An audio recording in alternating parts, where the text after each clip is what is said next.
여러분 안녕하세요. 카놀로지입니다. 이번 영상에서는 기아 자동차에서 새로 나온 준중형 SUV 셀토스가 사전 계약 실시 8일 만에 판매량이 3,000대를 넘기면서 인기몰이를 하고 있다고 해서 영상으로 이 셀토스가 어떤 기술을 가지고 있는 차량인지 함께 알아보고자 합니다. 먼저 이 기아 셀토스 어떤 차량인가를 보고 이 차량에 들어간 엔진인 1.6L 스마트 스트림 터보 GDI 엔진과 트랜스미션으로 들어간 7단 DCT, 그리고 이 시스템들을 제어하는 전자식 사륜구동 시스템인 올휠 드라이브 시스템에 대해서 알려드리도록 하겠습니다. 그리고 전체적인 결론으로 이 셀토스가 어떤 지향점을 가지고 이제 차량을 만들었는지에 대해서 알려드리도록 하겠습니다. 그럼 먼저 기아 셀토스 어떤 차량인지를 볼까요? 기아 셀토스는 고객들이 기다리던 기아차의 신차 갈증을 해소하면서 올 하반기 때 SUV 시장에 진입을 했는데요. 셀토스는 경쟁 차종이자 흥행 대박을 거둔 현대자동차의 코나, 쌍용자동차의 티볼리와 같은 라인업을 구축하고 있습니다. 오는 18일날 정식으로 출시될 예정인 셀토스는 코나와 플랫폼은 같은데 전장 자체는 4375mm로 코나보다 더 긴 휠베이스를 가지고 있고요. 따라서 트렁크 용량도 총 498리터로 골프백 3개 정도가 들어가는 꽤나 넉넉한 차량으로 이제 개발이 되었습니다. 그러면 이 기아 셀토스의 라인업을 어떻게 기아 자동차에서 구성을 했는지 한번 같이 알아볼까요? 먼저 기아 자동차는 스토닉이라는 가장 작은 소형 SUV가 있고요.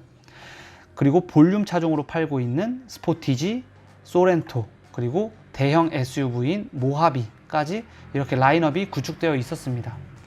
이 안에서 이제 새로운 차량인 이제 셀토스라는 차량을 개발을 하여서 전체적인 소형부터 준중형, 중형, 대형까지 이르는 기아 자동차에서 SUV 전체 라인업을 구성을 완료했다고 할 수 있습니다.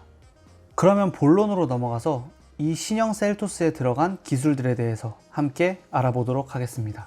이번 셀토스에 적용된 1.6 스마트 스트림 터보 GDI 엔진은 기존의 아반떼 스포츠나 벨로스터 등에 적용된 1.6 감마 엔진보다 약 30마력 낮은 엔진인데요. 신형 엔진이 왜 더 마력이 떨어지냐고 생각하실 수도 있는데, 이는 내년에 시행되는 2020 연비 규제를 대비하기 위해서 현대기아 자동차에서 개발된 엔진이기 때문에 연비를 높이고 배출가스를 저감하기 위해서 세팅된 엔진이라고 생각하면 됩니다. 그렇기 때문에 감마 터보 GDI 엔진보다는 약간 낮은 출력을 가지고 있지만요, 이제 연비 규제를 대비하기 위해서 이제 마력은 좀 떨어져도 연비도 높고 배출가스는 조금 더 덜 나오는 그러한 엔진이기 때문에 이게 안 좋아졌다 라고는 생각을 안 하셨으면 좋겠습니다.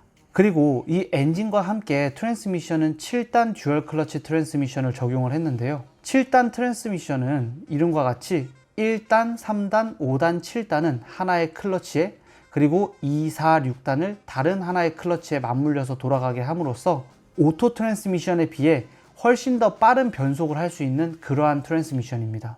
그렇기 때문에 6단 트랜스미션의 경우보다 7단 트랜스미션, 7단 DCT가 약 15% 정도 빠른 변속을 할 수 있고요. 다음으로는 이번 셀토스에 적용된 전자식 사륜구동 시스템입니다. 현대 기아 자동차의 전자식 사륜구동 시스템은 가속이나 코너링 등과 같이 차량의 운전 상태의 변화에 따라서 즉각적인 반응을 하여서 상황에 맞는 차량의 구동력을 배분해주는 시스템인데요. 예를 들어서 고속주행을 할 때는 후륜의 동력을 좀 더 배분을 해주고 전륜이나 또는 후륜이 힘을 못 받는 그런 구간이 생길 수도 있거든요. 그럴 때는 이제 동력을 전달받지 못하는 이제 바퀴 빼고 이제 나머지의 남은 바퀴에 동력을 전달을 해가지고 문제를 해결해주는 이러한 방식이 전자식 사륜구동 시스템이라고 합니다.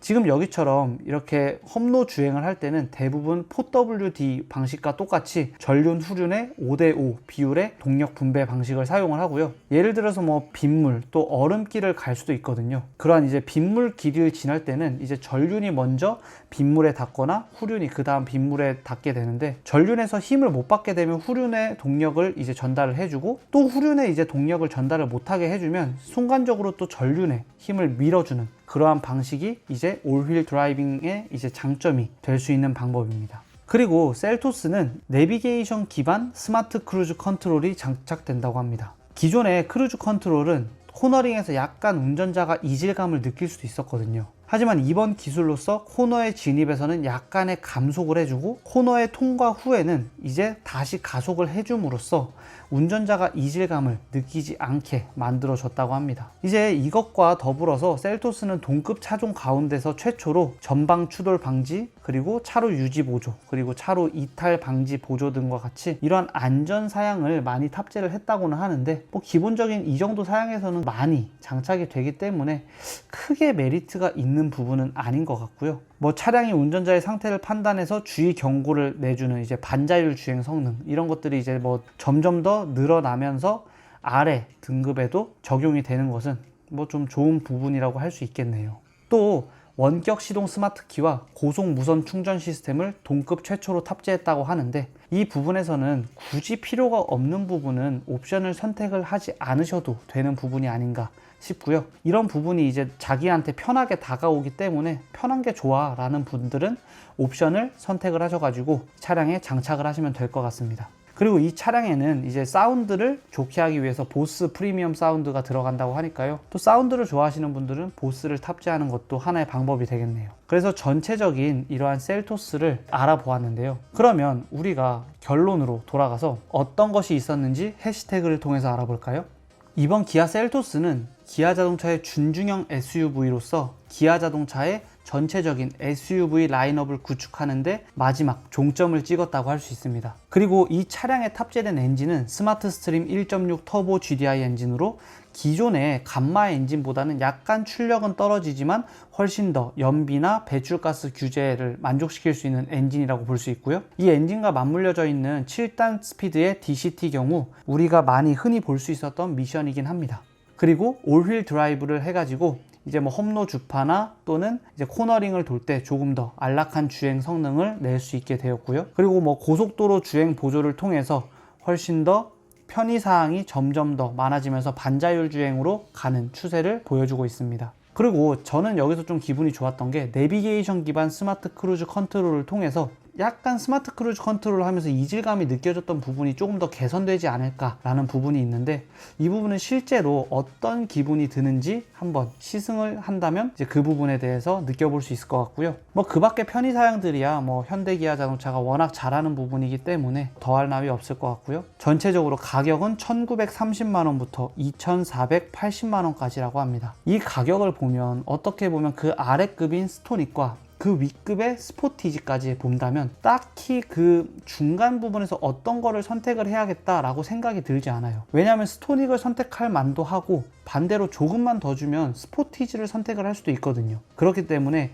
옛날에 그 소나타 DM8이 나왔을 때처럼 기술을 조금 더 많이 넣고 싶다, 편의사항들을 많이 넣고 싶다라고 한다면 셀토스를 구매하시면 될 것 같고, 그래도 차량이 힘도 있고 조금 더 넓은 안락한 주행 성능을 뭐 원하고 싶다면 그런 분들은 이제 스포티지를 선택을 하시면 되지 않을까라는 생각이 되네요. 지금까지 이제 기아 신차인 셀토스에 대한 리뷰를 한번 해보았고요. 이러한 정보가 여러분들에게 도움이 되었다면 구독과 좋아요 함께 부탁드립니다.